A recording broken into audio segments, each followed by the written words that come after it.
Bueno, pues buenos días y fríos días además.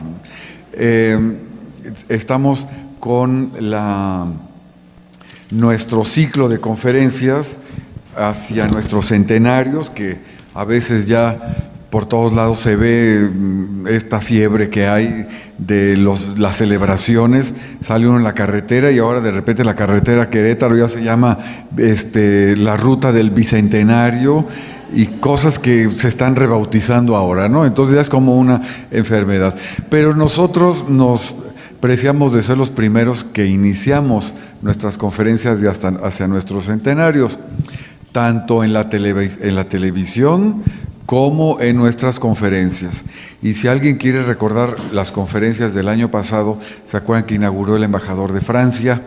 Luego después fue las relaciones con España, con América Latina y con Estados Unidos en esta ocasión. Para el semestre entrante ya estamos preparando algo más particular, más preciso de aquí, con base en nuestros tesoros bibliográficos o documentales. Las conferencias serán sobre las joyas que tenemos aquí. Así que, bueno, el semestre entrante tendrá que ser Independencia y luego la Revolución. Bueno, por otro lado, antes de presentar aquí al doctor, tenemos los libros que acabamos de sacar, el de Juárez, su presencia internacional, y el del Carmelo Novohispano. Los dos, como ustedes son público consentido, tienen 20% de descuento. Y hay que ir comprando los regalos de Navidad, así que más vale comprar libros, que es lo que más dura, ¿no? Bueno, entonces estamos en el ciclo hacia nuestros centenarios, México, Estados Unidos de América, ciclo de conferencias de otoño 2008. Y les comentaba yo que si alguien quiere recordar las conferencias, están por internet. En nuestra página son las siglas del Centro de Estudios de Historia de México, es decir, cehm.com.mx. Por si alguien quiere, se los voy a repetir, C de centro, H de historia, M de México.com.mx. También viene en el programa, por si alguien lo quiere tener, pues a la salida lo puede pedir. Bueno, ahora sí vamos a presentar al doctor Paolo Riguzzi, que por cierto viene desde Metepec, entonces le digo que es como doble asistencia que esté aquí con nosotros, porque ciertamente el paso terrible por el ¿cómo se llama esta avenida? Constituyentes, es como para hablar del bicentenario, la calle de los Constituyentes, que es terrible, y entonces se tuvo que dejar el coche por allá y se vino en metro. Entonces, bueno, pues te agradecemos más todavía tu presencia, ¿no? Sí, es toda una odisea, pero bueno, él nos va a hablar sobre las evoluciones de las relaciones económicas entre México, Estados Unidos de América, del Porfiriato a 1929. El doctor es originario de Italia, ¿de Génova? De Turín. Es originario de Turín. Tiene un doctorado en Historia por la Universidad de Génova en cuanto al estudio de las Américas. Es actualmente investigador del Colegio Mexiquense, profesor de Historia Económica en el Colegio de México, en el Centro de Estudios Económicos, y pertenece al SNI, y trae este libro que se llama Reciprocidad Imposible: la política del comercio entre México y Estados Unidos, 1857-1938. ¿Este libro dónde se puede conseguir? Aquí en la biblioteca. Ah, bueno, en la biblioteca, pero bueno, en el Instituto Mora. En el Instituto Mora está a la venta, y en el Gandhi, ¿no? No sé. No. Hace poco lo habían terminado, pero a lo mejor sí se Bueno, puede. si no, pues en el Instituto Mora. De todas maneras, él deja uno para la consulta aquí en la biblioteca. Así que, bueno, pues te agradecemos mucho que estés con nosotros. Pues, Paolo, muchas gracias por estar con nosotros, y pues que disfruten su conferencia. Bueno, gracias, buenos días. Me da mucho gusto estar aquí y agradezco la invitación. Yo he pasado mucho tiempo en este recinto consultando las colecciones y los archivos muy valiosos que la biblioteca atesora, así que tengo un recuerdo muy bonito de mis estancias aquí y siempre es grato volver. Entonces, relaciones económicas México-Estados Unidos, 1880-1929. En realidad, yo luego quisiera, les anticipo, hacer una pequeña excursión incluso hasta los años 30, llegar hasta un año que aquí es muy famoso, que es el año de 1938. Espero que me dé el tiempo. Empezaría diciendo dos cosas. Uno, ¿qué son las relaciones económicas desde mi punto de vista y por qué esta periodización, por qué este trozo temporal que se escoge para hablar de ella? Por relaciones económicas, aquí entendemos en un sentido muy sencillo el conjunto de intercambios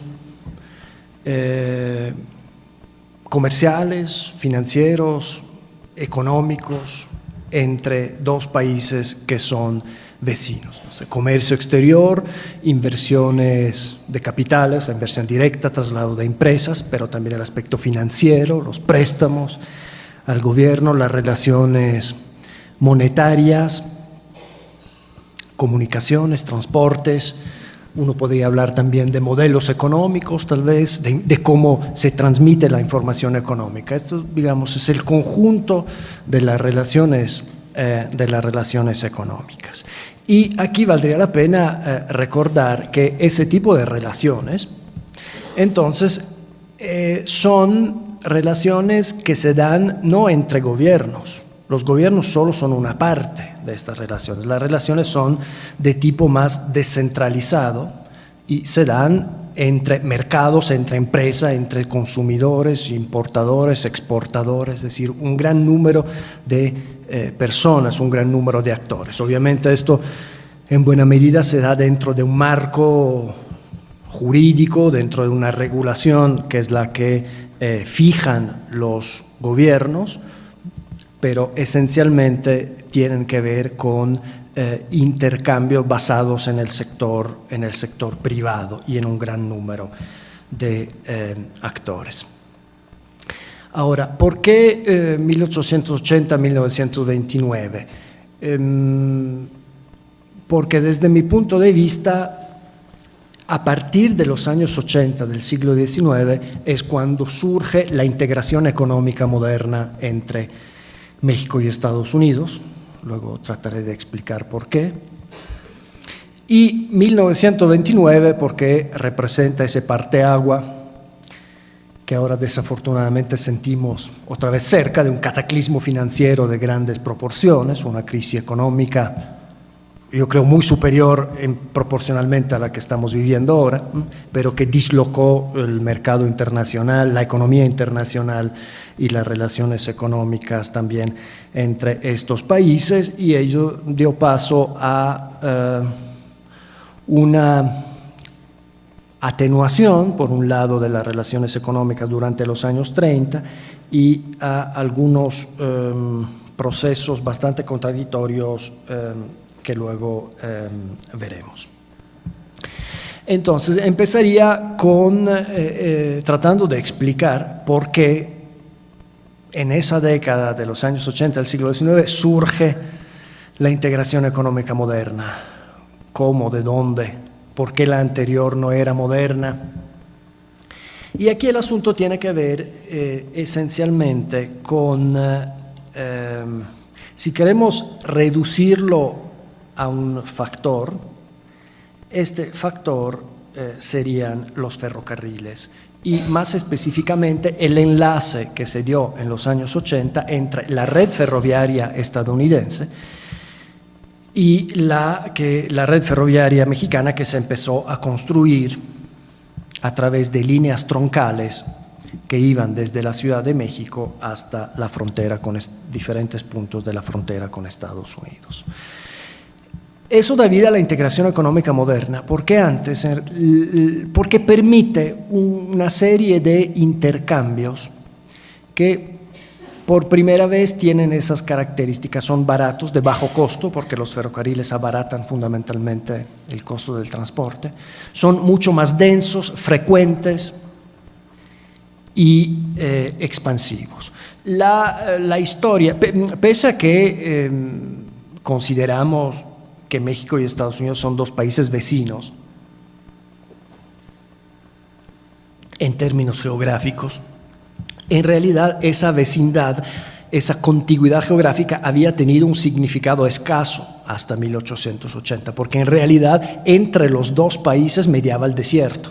O sea, lo que según la tradición algún político mexicano dijo que entre Estados Unidos y México mejor el desierto como espacio de separación, en realidad era una realidad geográfica, porque gran parte del suroeste de Estados Unidos y del norte de México eran todavía un espacio poco poblado, poco comunicado, poco interconectado, sujeto a la amenaza de los apaches, reino del contrabando, del abigeado, donde la presencia de los dos estados era muy débil, muy pequeña. Y entonces esto cambia cuando primero la red ferroviaria estadounidense para finales de los años 70 del siglo XIX llega a la frontera, llega a El Paso, llega a Laredo, a Yuma,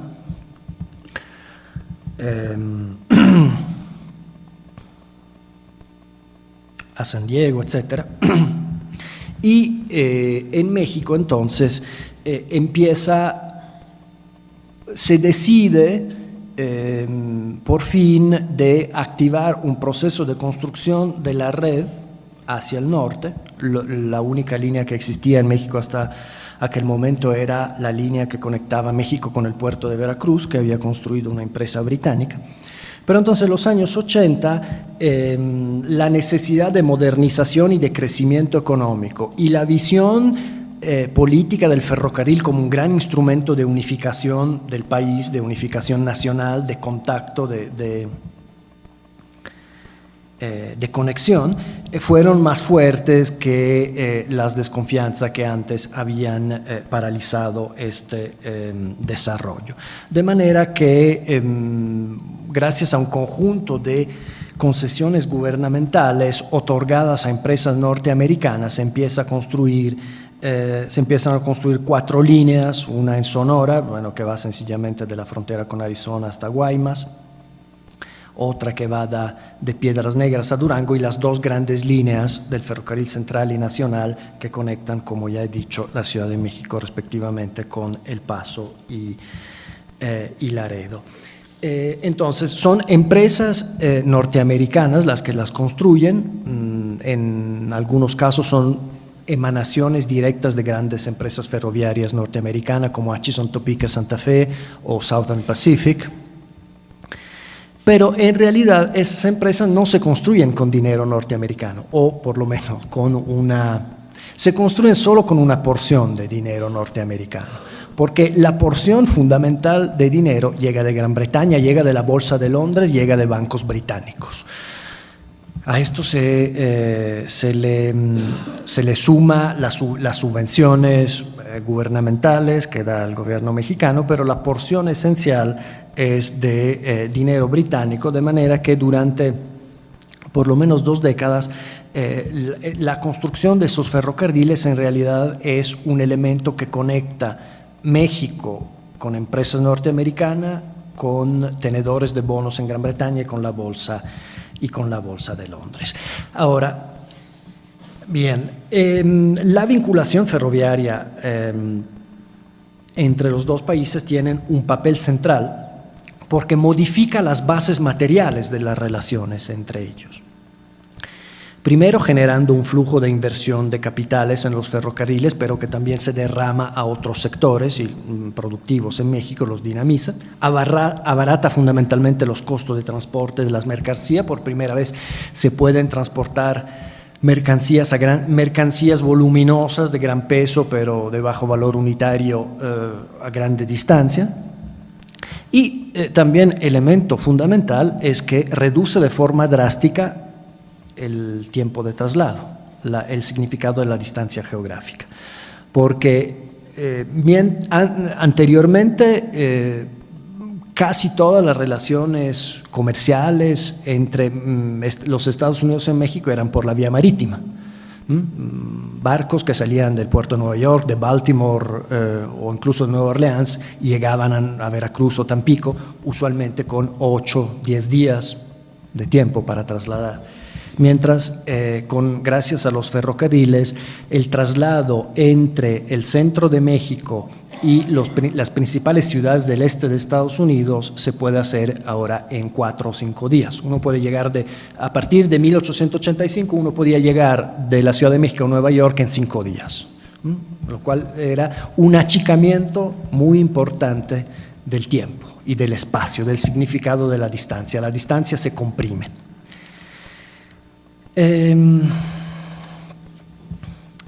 Ahora, esta conexión ferroviaria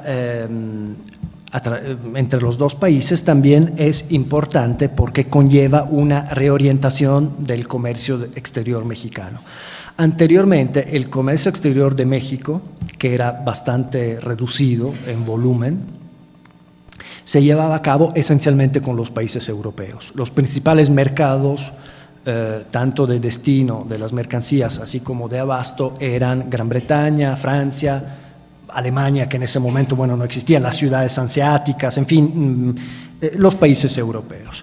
Y en cambio, a partir de los años 80, gracias a la comunicación ferroviaria, es cuando se fija de manera permanente una vinculación mucho más estrecha y predominante con el mercado estadounidense. Entonces, a partir de los años 80, es decir, se da algo que luego no cambia hasta hoy y que es muy difícil que cambie todavía en un plazo largo. Es decir, el mercado estadounidense se vuelve el mercado central del comercio exterior mexicano, sobre todo en el caso de las exportaciones. En el caso de las importaciones se trata de que sean más balanceadas, pero esencialmente es el mercado dominante. Y esto es un elemento entonces que se forja a partir de los años 80 del siglo XIX, gracias a los ferrocarriles, y luego permanece invariado. Y entonces cuando podemos juntar inversiones de capitales, comunicación ferroviaria, reorientación del comercio exterior. También entonces en ese momento se da en realidad la primera introducción de empresas e inversiones extranjeras estadounidenses en México. Hasta aquel momento, hay que recordar, en aquel momento todavía Estados Unidos, en términos de balanza de pagos, no quisiera hacer aquí cosas muy técnicas, pero esencialmente es un país deudor. ¿Qué significa? Que es un país que todavía recibe mucha más inversión de lo que exporta. Es decir, esencialmente los grandes avances, los ferrocarriles estadounidenses también se construyen con dinero británico, europeo, pero en fin, esencialmente es un país que importa capital mucho más de lo que exporta. Pero a partir de los años 80, ¿por qué? ¿Por qué eso? Porque el enorme tamaño del mercado estadounidense y el enorme número de oportunidades económicas que se abre tan solo con toda la colonización del oeste implican una enorme demanda de capitales. De manera que entonces a partir de los años 80 empieza a haber la primera generación de empresas estadounidenses que invierten en el extranjero.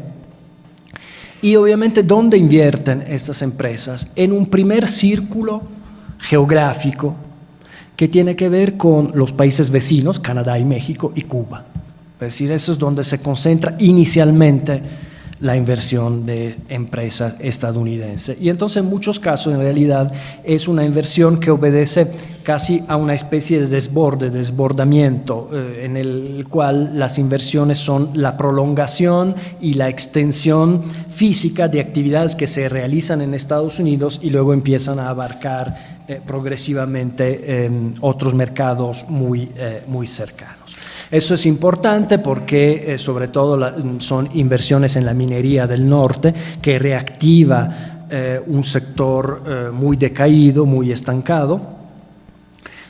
también activan la ganadería norteña y, en fin, se da un proceso de adquisiciones de propiedad, concesiones mineras, creación de infraestructura en el norte que por primera vez entonces experimenta una inyección significativa de capitales. Y entonces para 1886-87 ya se calcula que hay 90 empresas estadounidenses en México, y son esencialmente los ferrocarriles que hemos mencionado, un gran número de compañías mineras, el 90% son compañías mineras concentradas en Chihuahua y Sonora.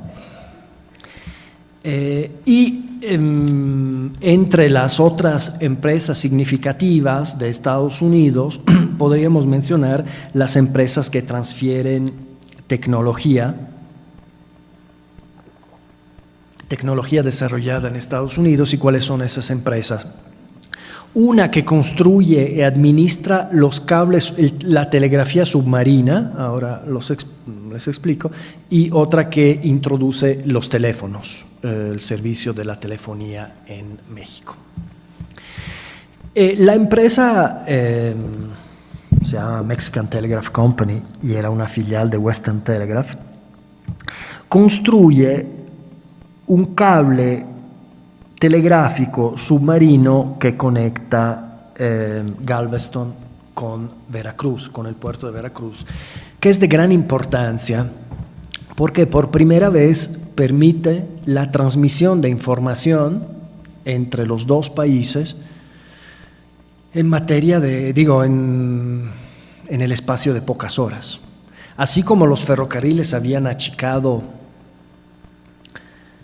el tiempo de traslado, la conexión telegráfica a través de ese cable submarino permite la conexión informativa, reduce muchísimo los tiempos de la conexión informativa. Antes, si uno ve la prensa mexicana de la época, hasta 1884 uno encuentra en la prensa mexicana noticias que son aproximadamente de 10-12 días anteriores. ¿Por qué? Porque no hay otra manera de obtenerla. La única manera que el México de aquel momento tenía para obtener la noticia era esperar la llegada de un vapor, de un barco que trajera los periódicos, que los periódicos llegaran a las agencias o finalmente a los diarios de aquí y se publicaran las noticias. En cambio, con esa conexión telegráfica, el asunto se trata de una modernización informativa. Por eso, de hecho, algunos estudiosos han definido esa telegrafía submarina como el Internet victoriano, porque esencialmente la función era la misma, reducir drásticamente, casi en tiempo real, digamos, la conexión entre lugares muy alejados y muy distantes entre sí. Entonces, esa es la empresa del cable submarino, la modernización informativa. Y luego está la empresa, en cambio, que introduce la telefonía en la Ciudad de México y en las principales capitales estatales, que es la empresa que tiene la concesión de la patente Bell, o sea, la patente de invención que se desarrolló en Estados Unidos. Y esta empresa sí introduce una tecnología entonces muy novedosa, en aquel momento limitada, no hay telefonía de larga distancia, ¿no? Limitada a un radio pequeño, urbano, pero esa es una empresa que, por ejemplo, conduce una existencia muy precaria, sin desarrollos comerciales importantes, porque esencialmente el número de suscriptores no crece, es muy pequeño. Pero entonces, aquí el punto es que esta enumeración de intereses estadounidenses, empresas y propiedades adquiridas por norteamericanos tiende a opacar o incluso a falsear las dimensiones reales de la inversión y sobre todo su desempeño, porque en realidad todo este movimiento de inversión no tiene nada que ver con la conquista pacífica o la absorción de México por parte de Estados Unidos. En realidad son, como he dicho, empresas de primera generación que se quedan atrincheradas en porciones muy pequeñas del espacio geográfico con un asentamiento muy disperso, sin capacidad expansiva y sobre todo se encuentran más bien a riesgo de no sobrevivir a la implantación al contexto mexicano, que es un contexto muy diferente y desconocido para ellos en términos de prácticas de negocios, leyes, y que tiene costo de transacción. O sea, el costo de efectuar las transacciones, de obtener la información, de monitorear el cumplimiento de los contratos es mucho más alto en México. De manera que la influencia económica que estas primeras inversiones generan es reducida y también es una parte relativamente pequeña de la inversión estadounidense. Esta situación empieza a cambiar en los años 90 del siglo XIX, cuando una ola de proteccionismo en Estados Unidos perfila el peligro de que la política comercial de ese país entorpezca o incluso bloquee el comercio bilateral, que se cierre el mercado estadounidense a las exportaciones a las exportaciones mexicanas y que esto entonces ponga contradiga o incluso desbarate la estrategia de apertura económica basada en las exportaciones que se había dado a partir de los años 80. En especial ese es el arancel McKinley en 1890, que redefine el marco del comercio y que significa una elevación generalizada de las barreras arancelarias que afectan muchos productos exportados por México. Especialmente es muy desfavorable para frutas, ganado, cueros, lana, pero más que cualquier otro producto afecta los minerales de plata y de plomo que se exportaban del norte de México hasta las fundiciones estadounidenses, donde se beneficiaban para exportarlos luego como metales, cobre, plomo, separando plata, incluso zinc, etc. Pero entonces este arancel estadounidense plantea una barrera a la importación de los minerales mexicanos, que son minerales sobre todo que combinan plata y plomo, y representa una gran amenaza porque podría cerrar un canal exportador sobre el cual depende buena parte de la economía del norte de México en aquel momento. Entonces, ¿qué sucede? Sucede que en respuesta a esta medida restrictiva, el gobierno mexicano arma un paquete de incentivos para que los principales grupos metalúrgicos estadounidenses, los Guggenheim y otros, Kansas City Smelting and Refining, los que tenían las grandes fundiciones y que ya no podían recibir los minerales mexicanos, vinieran a poner fundiciones a México. De manera que los minerales mexicanos se pudieran beneficiar en México y se pudieran exportar ya en forma beneficiada y por lo tanto rebasar el obstáculo del arancel. De manera que eso es como se crean grandes fundiciones en Monterrey, en San Luis Potosí, en Aguascalientes y en Durango. Es decir, en respuesta a una medida comercial restrictiva, se da un movimiento de capital que la compensa. O sea, el traslado de plantas metalúrgicas estadounidenses a México rebasa la barrera proteccionista que el Congreso norteamericano había creado. Y esto es importante porque, en primer lugar, indica algo que se repetirá mucho en realidad en la historia de las relaciones bilaterales, es decir, que México sí tiene instrumentos de defensa, instrumentos para amortiguar la gran diferencia, la gran asimetría con un mercado del tamaño de Estados Unidos.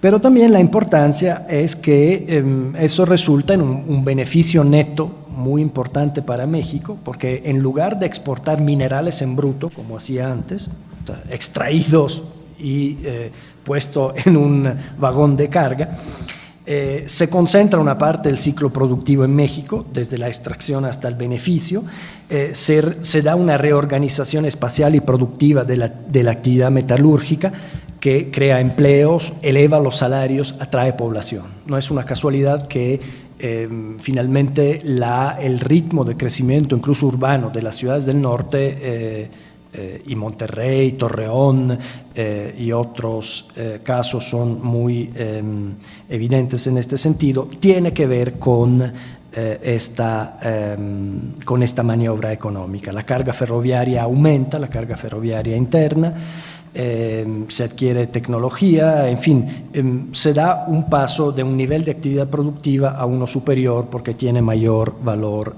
agregado, y esto se da esencialmente gracias a barreras impuestas por la política comercial estadounidense, es decir, efectos imprevistos de una medida que podía ser potencialmente muy dañina para México. Y aquí quiero recordar nada más que también en este sentido, en estos años, por ejemplo, es cuando se consolida o se construye y se consolida, por ejemplo, la vocación, entonces, esa vocación económica tan fuerte y tan pujante de Monterrey, que tiene que ver esencialmente con esta integración entre ferrocarriles, fundiciones y minas que tiene en Monterrey un punto, un nudo fundamental. Luego, pasando a la primera década del siglo XX, ahí es cuando se intensifica de manera importante la integración entre las dos economías, sobre todo mediante un gran aumento de las empresas estadounidenses, del número de empresas estadounidenses en México y del volumen de su inversión. De manera que en este momento la conexión o la densidad y la profundidad de las conexiones tienen un punto máximo. ¿Por qué se da esto? Esencialmente por la transformación de la economía estadounidense a finales del siglo XIX, con una gran tendencia a la fusión y a la concentración de empresas, que lleva a la formación de enormes empresas, de lo que se llaman grandes trusts industriales, que dominan, gracias a la integración vertical, que dominan grandes sectores de actividad. Y entonces esa tendencia, ese movimiento en Estados Unidos se transmite con relativa facilidad y rapidez a México, sobre todo en el sector ferroviario y minero, donde empieza a darse un proceso de concentración de empresas, de creación de empresas muy grandes, entonces que tienen grandes dimensiones en términos de actividad y de capitales invertidos.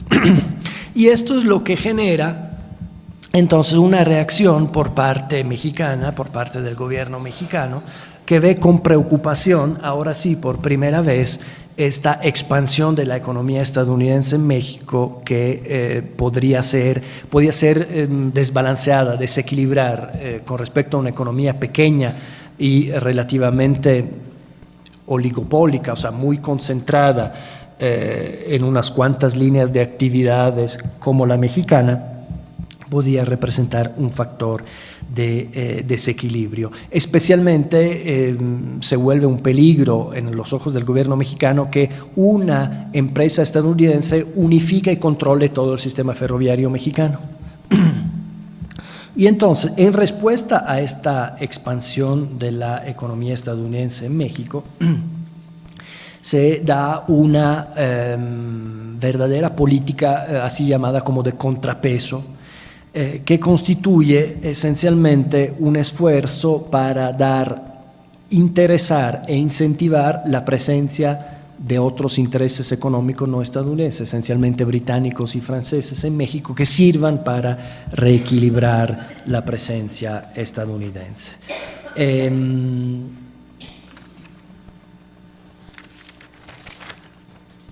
Y entonces, esencialmente se da un conjunto de medidas gubernamentales defensivas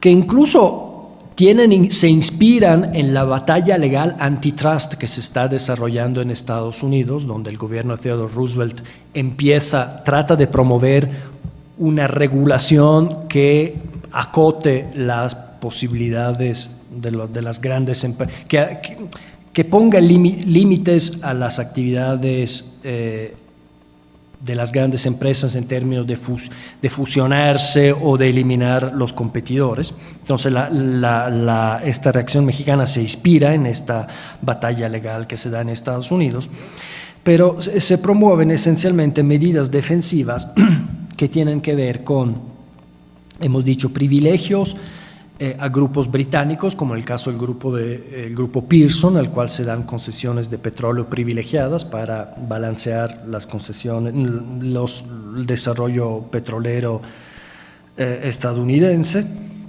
Se asocia al gobierno mexicano con el mismo grupo británico para operar el ferrocarril de Tehuantepec, el que era supuestamente una vía estratégica del comercio mundial.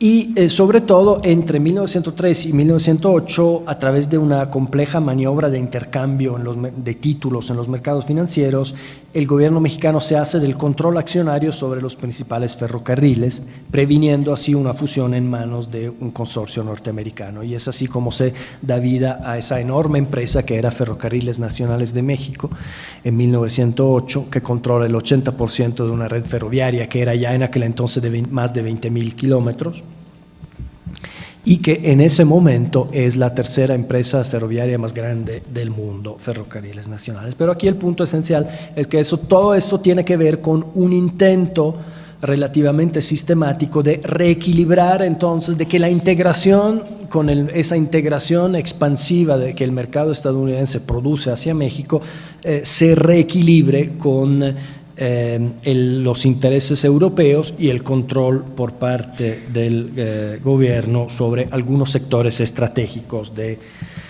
la actividad económica. Ahora, como sabemos, todo esto se desbarata en los años 10. Se desbarata en los años 10 como resultado de la coincidencia entre Revolución Mexicana y Primera Guerra Mundial. ¿Por qué? Porque tres elementos dominan esta situación. Uno es la dispersión del poder y de los mercados en México, donde colapsa a partir de 1914 el Estado, el aparato estatal, y donde hay una guerra civil entre diferentes facciones que quieren conquistar la presidencia, pero también se da una enorme disrupción del estado del espacio económico, acompañada con una extraordinaria presión sobre las empresas extranjeras en términos de confiscaciones, préstamos forzosos, interrupción de actividades. Pero luego se da la alteración en el comercio y las finanzas causadas por el conflicto mundial, porque el conflicto, que es esencialmente un conflicto europeo, cierra los canales comerciales, la guerra se vuelve protagonista y no la economía, o más bien la economía se pone al servicio de la guerra, terminan las inversiones de capitales, termina el comercio, etc. Y para el tercer elemento es que se da un prolongado estado de tensión diplomática entre los gobiernos de Estado, el gobierno de Woodrow Wilson en Estados Unidos y México. Y entonces, a partir de 1913, ya cuando se da el golpe de Estado de Huerta, cesa prácticamente el flujo de inversión extranjera a México, con una excepción, que son las empresas petroleras. ¿Por qué? Porque entre 1915 y 1917, en respuesta a los altos precios del petróleo en el mercado internacional por la demanda de la Primera Guerra Mundial, se descubren nuevos pozos en México, en la faja costera Tamaulipas y Veracruz, y entonces resulta muy atractivo y muy rentable construir, desarrollar esos pozos, construir oleoductos y refinerías.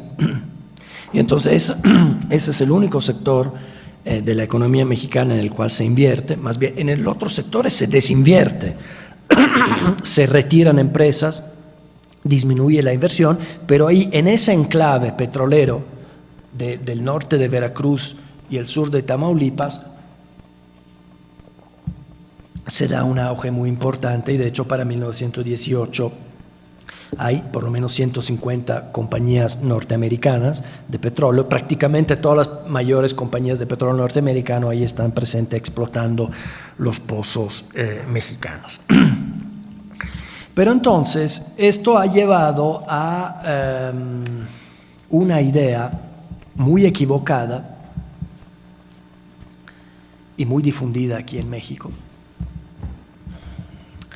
Sobre todo, bueno, no hagamos nombres, de que el petróleo mexicano era un insumo estratégico para Estados Unidos y que el petróleo mexicano fue un insumo estratégico para la Primera Guerra Mundial.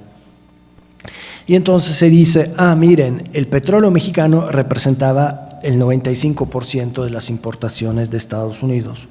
Sí, pero ese argumento no tiene ningún valor porque Estados Unidos en ese momento es el principal productor y exportador mundial de petróleo y las importaciones mexicanas representan una fracción muy pequeña de todo el petróleo que Estados Unidos tiene y explota.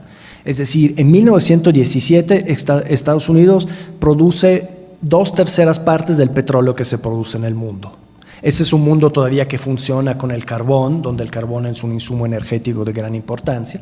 El petróleo se va abriendo paso, pero 2/3 partes los produce Estados Unidos. De manera que lo que el petróleo mexicano exportado a Estados Unidos representa menos entre el 6 y el 8% del petróleo que Estados Unidos produce. De manera que no hay tal cosa como esa codicia por adueñarse de un recurso que se vuelve estratégico para Estados Unidos o para la guerra. No, hay el mecanismo es un mecanismo esencialmente económico. Invertir en el petróleo es muy rentable gracias a los altos precios. Desde ese punto de vista habría que recordar, por ejemplo, que hay un producto mexicano que en cambio es mucho más importante que el petróleo para Estados Unidos y ese producto es el enequén que se produce y se exporta desde la península de Yucatán. ¿Por qué ese producto es mucho más importante que el petróleo para Estados Unidos? Uno, porque Estados Unidos no lo tiene. Y segundo, porque con el enequén se produce, con esta fibra se produce el hilo con el cual se engavillan las enormes cosechas de la agricultura estadounidense, las enormes cosechas del trigo estadounidense y del maíz estadounidense. Recordemos que también Estados Unidos en ese momento es el principal productor de cereales en el mundo. Se hacen gracias al enequén mexicano, en menor medida la fibra de Manila, pero entonces curiosamente el enequén es un producto mucho más estratégico, mucho más importante para Estados Unidos y eso lo aprovechan maravillosamente los yucatecos y los gobiernos revolucionarios en Yucatán que controlan la exportación del enequén, pueden fijar los precios incluso de manera, ¿cómo podríamos decir?, excesiva y muy disparatada. Esencialmente, por ejemplo, en 1917 el monopolio del gobierno de Yucatán sobre la exportación de enequén permite elevar el precio en 240% con respecto al precio de 1916, y en fin, y eso genera un conjunto de negociaciones entre Estados Unidos, Yucatán y Carranza para la compra de este enequén mexicano. Quisiera recordar que en esta disrupción de la economía mexicana de los años 10 hay una vertiente financiera muy importante, porque sabemos que el gobierno de Carranza incauta prácticamente todas las reservas y los depósitos de los bancos para financiar la guerra. Es otra tragedia, digamos, de los años 10 en México, que en realidad la compra de armamento es uno de los primeros rubros de las importaciones mexicanas. Antes de 1910 uno encuentra que las importaciones mexicanas eran importaciones con un porcentaje muy importante de maquinaria, de tecnología, que alimentaba una incipiente industrialización, y durante los años 10 hay un enorme porcentaje de dinero que va en compra de armas para sustentar las guerras intestinas que se dan entre 1914 y 18. Pero entonces se produce, para financiar esto, una vez que se han incautado y disipado las reservas de los bancos, se produce la emisión descontrolada de papel moneda por parte de las facciones revolucionarias. Cada facción revolucionaria emite sus billetes y su papel moneda, y eso genera un fenómeno de hiperinflación. y la depreciación casi total brutal del tipo de cambio. El tipo de cambio peso dólar pasa de 2 pesos en 1913 a 11 en 1915 y 24 pesos en 1916. Así que, bueno, las oscilaciones de estas semanas no son nada comparadas con esas grandes fluctuaciones. Pero entonces, puesto que la moneda mexicana, la moneda metálica mexicana, de plata sobre todo, desaparece de la circulación, se da valor legal a las monedas de oro extranjeras y al dólar, y de hecho eso constituye el primer experimento de dolarización de la economía mexicana que se da justamente entre 1916 y 1917. Luego los años 20, o sea, termina la Primera Guerra Mundial, se da la reconstrucción, pero esencialmente la guerra produjo una modificación sustancial e irreversible en la organización de la economía internacional y en las relaciones internacionales, porque los que antes de la guerra eran los principales acreedores mundiales, Gran Bretaña, Francia y Alemania, se convierten en los principales deudores, porque tuvieron que financiar la guerra, y un país que antes de la guerra era todavía deudor, en pequeña medida, pero se transforma en el primer prestamista y en la primera potencia económica mundial, los Estados Unidos. Ahora bien, ¿y las relaciones qué implica esto en las relaciones entre México y Estados Unidos? En los años 20 se trata hay diferentes intentos de las dos partes para reacomodarlas, para reconstruir una interacción económica amplia y articulada como la que existía, pero hay muchos obstáculos, muchos elementos que se interponen. Por un lado, México desde 1913 había dejado de pagar su deuda exterior y todos sus compromisos, de manera que se forma un comité internacional de banqueros dominado por la casa de JP Morgan, que conduce negociaciones prolongadas con México para ver, uno, si México puede empezar a pagar otra vez sus obligaciones financieras, y otro, si por fin México devuelve los ferrocarriles a la empresa de ferrocarriles nacionales, porque el gobierno los había incautado. En ese contexto, entonces, un contexto con etapas ríspidas y de enfrentamiento, en el cual el monto de nuevas inversiones directas es mínimas y más bien muchas empresas se liquidan o son absorbidas por los grandes consorcios como ASARCO, el consorcio de la minería, que prácticamente se vuelve dominante en todo el norte de México, en las fundiciones, en las minas.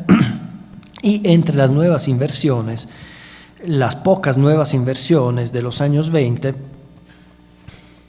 hay 3 que son significativas en diferentes sentidos. Una es la llegada de la empresa Ford. La empresa Ford desde 1909 tenía planeado establecer una fábrica en la Ciudad de México, luego la inestabilidad política suspendió los planes, y en 1925-26 es cuando crea una pequeña fábrica, una pequeña planta para ensamblar coches. Y es cuando entonces se empieza de forma muy modesta inicialmente la presencia de Ford en México. El segundo caso es la empresa International Telephone and Telegraph, que absorbe todas las compañías estadounidenses que se dedicaban a la conexión telegráfica y de teléfonos.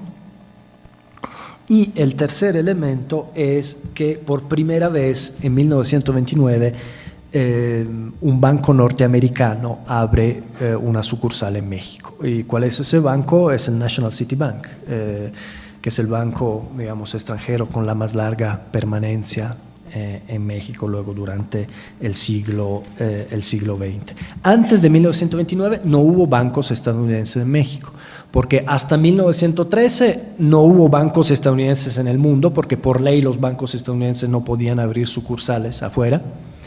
Y después de 1913 los bancos estadounidenses empiezan a crear muchas sucursales en América Latina y en Europa y en Asia, etcétera, pero no en México debido a las condiciones a las perspectivas muy inciertas de la economía mexicana, los problemas con el gobierno. Entonces, solo en 1929 se da la creación de National City Bank. Lo que sí se da en los años 20 es un auge extraordinario de las exportaciones mexicanas de petróleo, sobre todo a comienzo de la década, y es cuando México es el segundo productor mundial de petróleo. Y sin embargo, esta posición exportadora de México no se mantiene, porque a partir de 1923-24 nosotros observamos que año tras año va disminuyendo, va mermando la producción de petróleo de manera muy drástica, hasta que México pasa de ser el segundo productor mundial en 1921 a ser el octavo en 1929, y la producción disminuye en 70%. Entonces se vuelve un productor relativamente y un exportador relativamente pequeño de petróleo. ¿Por qué se da esto? Se da esto esencialmente por dos razones. Una es una razón técnica, por así decirlo, es decir, la infiltración de aguas saladas en los pozos, que arruina muchos pozos, aunque esta es una razón técnica solo en parte, porque en realidad esa infiltración de agua salada se da debido al hecho que en los años anteriores se había producido una explotación descontrolada del petróleo, poco atenta a la balanza de reservas y a la sustentabilidad. Y el otro elemento, evidentemente, es el contencioso con el gobierno mexicano, la Constitución de 1917 y las leyes, que entonces producen una gran incertidumbre en las empresas petroleras. Y de hecho las empresas petroleras norteamericanas para 1924-25 empiezan a reinvertir, a dejar México y reinvertir en Venezuela, que se convierte en cambio en el nuevo productor emergente de petróleo. Bueno, aquí podríamos recordar cómo también, curiosamente, mientras se da justamente este descenso,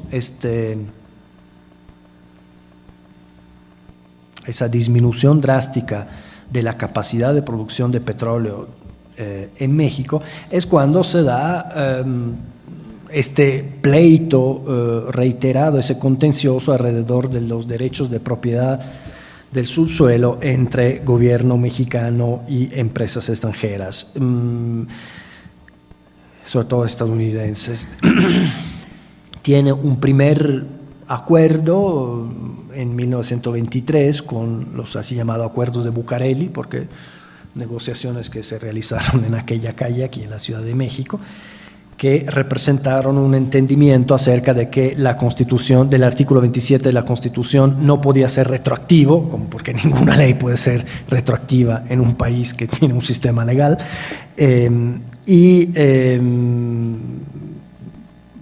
especifica una doctrina de los actos positivos, en fin, que exenta de las provisiones del artículo 27 constitucional todas las propiedades en las que las empresas antes habían desarrollado previamente labores de exploración y explotación, etcétera, etcétera. Entonces, este es un primer episodio, contencioso, entendimiento.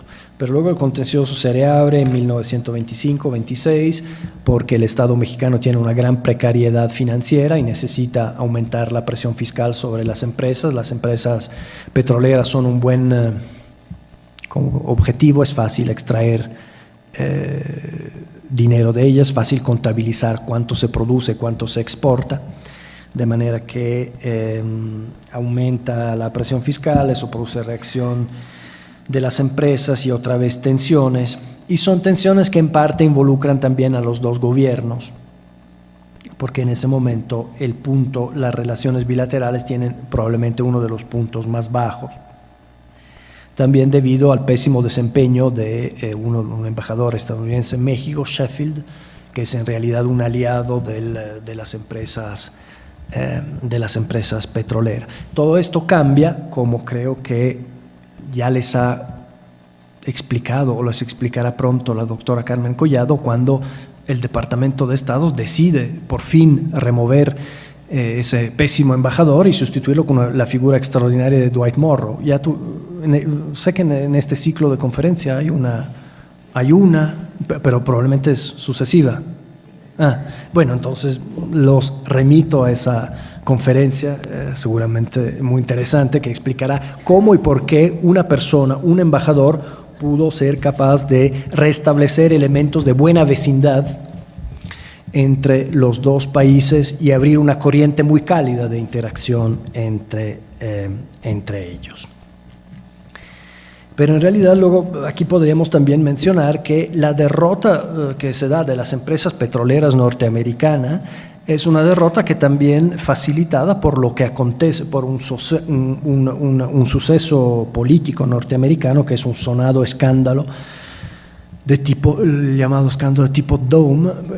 Tipo Dome eran unas reservas petroleras federales del gobierno federal, que por lo tanto estaban separadas, donde no se podía extraer petróleo, y sin embargo por el contubernio entre algunos políticos y empresas las habían ilegalmente cedido.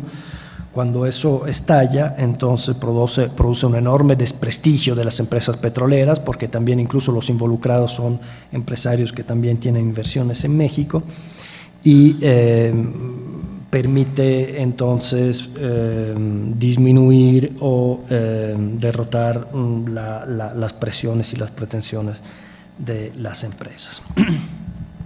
Ahora, y aquí llegamos luego al punto de arribo de esa conferencia, o por lo menos del título de esa conferencia, que es 1929, con la crisis de 1929, que es luego la que abre ese periodo conocido como la Gran Depresión durante los años 30. La crisis de 1929 se origina en Estados Unidos, aunque no tiene que ver con la caída de la bolsa. La caída de la bolsa no es lo que la provoca, la caída de la bolsa solo es un reflejo de una crisis que tiene otras raíces.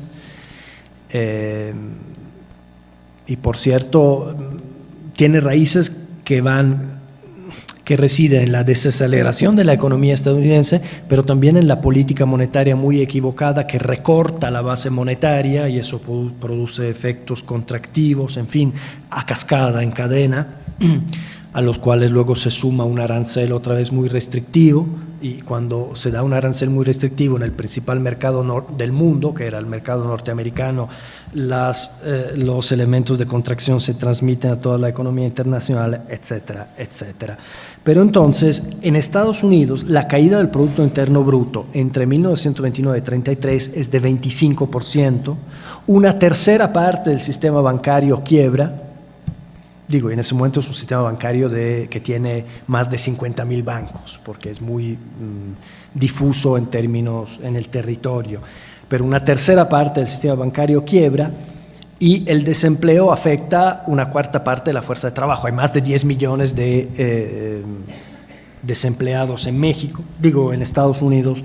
Entonces, esa es realmente una catástrofe económica de proporciones que a mí me parece no se comparan en nada con lo que hemos observado en los últimos 2 o 3 meses en Estados Unidos, donde, por cierto, hay elementos de recesión muy claros, pero el tamaño y la profundidad de esa recesión no se puede comparar con 1929. Es muy fácil hacer sensacionalismo, usar esa referencia a la crisis de 1929, pero en realidad me parece que no son cosas comparables.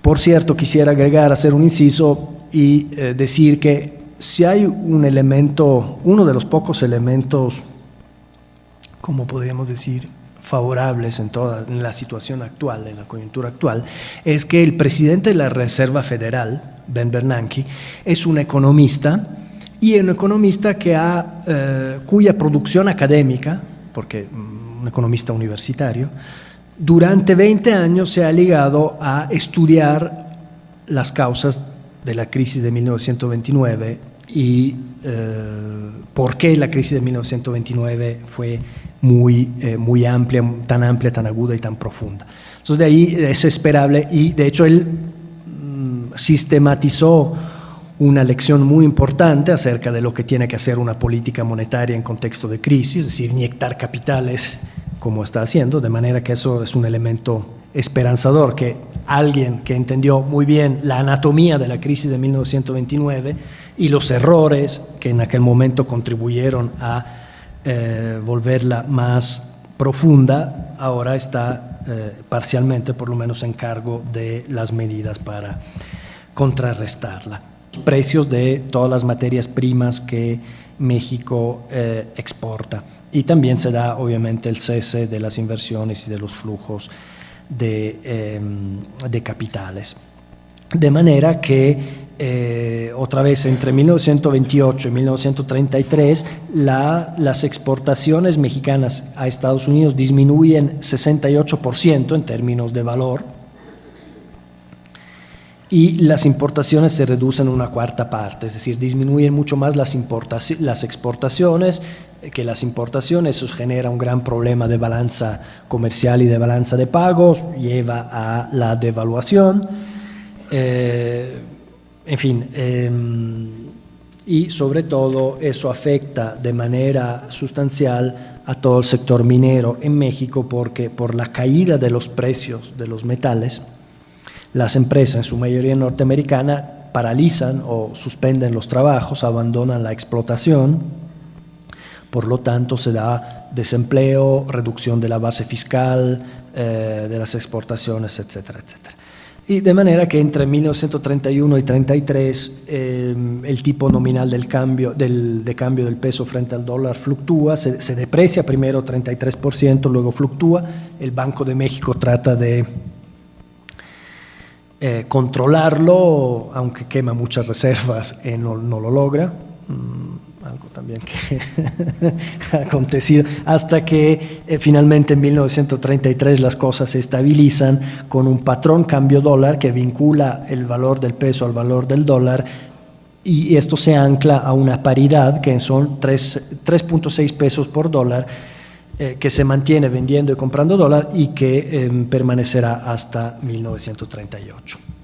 Pero entonces el hecho fundamental es que durante la década de los 30 se reducen al mínimo las conexiones económicas a través de las empresas, se reducen las conexiones económicas a través del comercio. Sin embargo, se da una corriente de cooperación económica muy importante, muy interesante entre los dos gobiernos, que tiene que ver esencialmente con las medidas del gobierno estadounidense para recuperar el precio de la plata.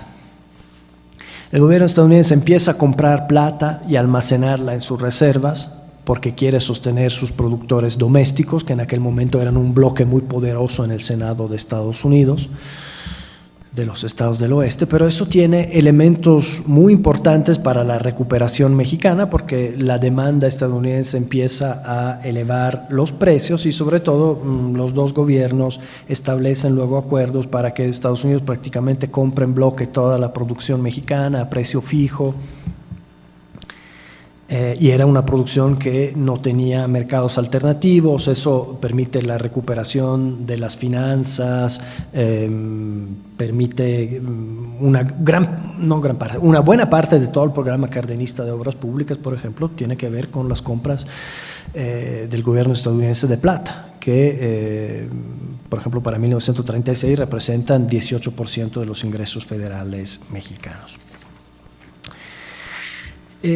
Esto nada más para decir que y durante los años 30 este asunto de la cooperación económica con relación a la plata y al apoyo que el gobierno de Estados Unidos da a los cambios en el sistema monetario mexicano constituyen una corriente de entendimiento entre el gobierno de Roosevelt, del Franklin Roosevelt, el gobierno del Nuevo Trato, del New Deal, y el gobierno de Lázaro Cárdenas, porque en Estados Unidos, contrariamente a lo que se piensa, hay una opinión, en el gobierno de Roosevelt hay una opinión muy simpatética con respecto al experimento cardenista, porque se ve el experimento cardenista como algo a lo mejor más desordenado e incierto, pero como algo que tiene semejanza y parecido con lo que estaba aconteciendo con el programa del Nuevo Trato en Estados Unidos, es decir, una participación, una intervención del Estado en la economía mucho más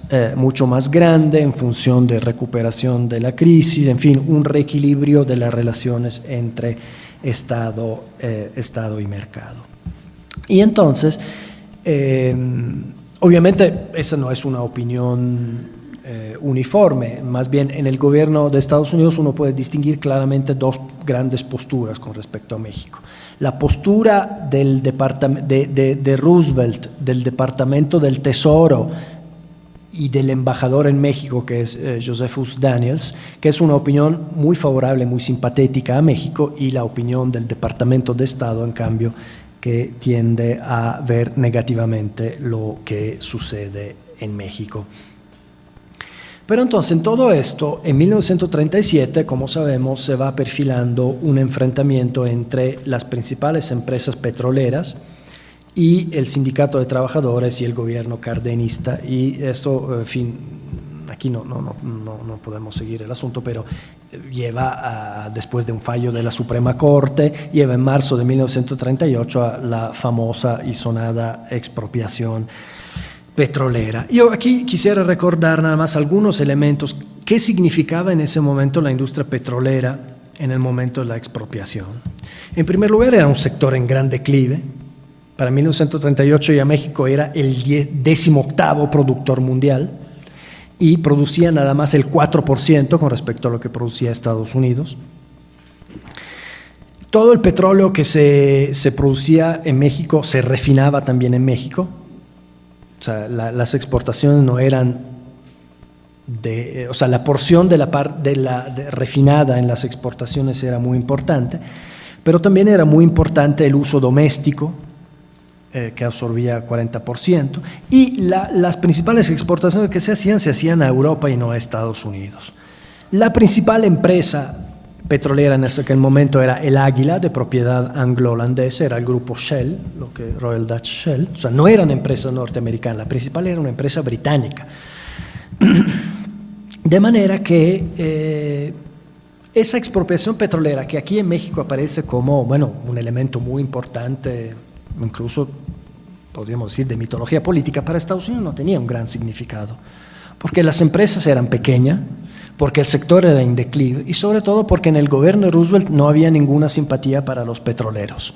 Usualmente el partido de los petroleros a lo largo de la historia de Estados Unidos es el partido republicano, y en el partido demócrata, como se mostró con el caso de Woodrow Wilson y con el caso de Franklin Roosevelt, no hay ninguna simpatía para los petroleros, de manera que en realidad el gobierno de Roosevelt no quiere obligar a México a revertir la decisión de la expropiación petrolera. Eso es sencillamente, eso es verdadero. Si hay un mito es ese. Lo que el gobierno de Estados Unidos inicialmente pretendió, que las empresas se indemnizaran conforme a la ley mexicana.